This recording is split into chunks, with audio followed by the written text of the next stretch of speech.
Protestowali w roku 2014. They protested in 2014, then again in 2018. Yesterday they resumed their protest. The talk is of people with disabilities and their caregivers. This is a citizens' project and it should be resolved here and now. Powinien być rozstrzygnięty tu i teraz. Nearly 200,000 signatures have been attached to the civic draft, which a member of the Civic Coalition submitted to the Parliament today. The protesters are anxious to have the draft processed while the Sejm is still in session.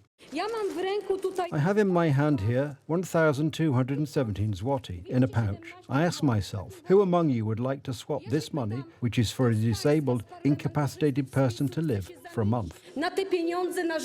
To rząd Prawa i Sprawiedliwości. The government of Law and Justice has raised the social pension, which is now 100% of the pension for total incapacity, which is the minimum pension. This is the amount of 1,588 zloty. This pension is being indexed. Emerytury. To jest dzisiaj kwota. Protesters are demanding an increase in the amount of the social pension for adults with disabilities to the level of the minimum wage, which is 3,490 zloty. Osoby z niepełnosprawnościami. People with disabilities, their families, their caregivers, this is one of those groups excluded by the rule of law and justice, the United Right. This amount of money collected by people with disabilities who are fighting for an increase in social pensions is the kind of money that deprives a person of any sense of dignity. At the moment, the social pension is 1,588 zloty, and in 2015 it was 739 zloty. The reason I'm talking about these figures is in the context of the debate that is going on now. It's not that nothing has happened in recent years. We are working on the situation of people with disabilities.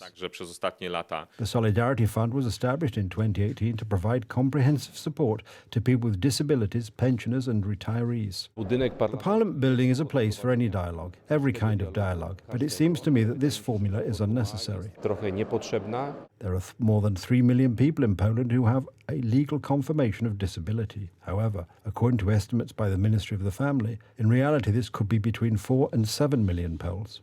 The change in policy in these two terms and in the last term as well is unequivocal, and I think that this team and the United Right have made a profound reorientation in a pro-social, pro-family direction, and also with the disabled in mind. While it is true, and we do not hide this, that we are aware that there are still places and such addresses where this help should be greater. In 2022, the government has allocated 37 billion zloty to support people with disabilities.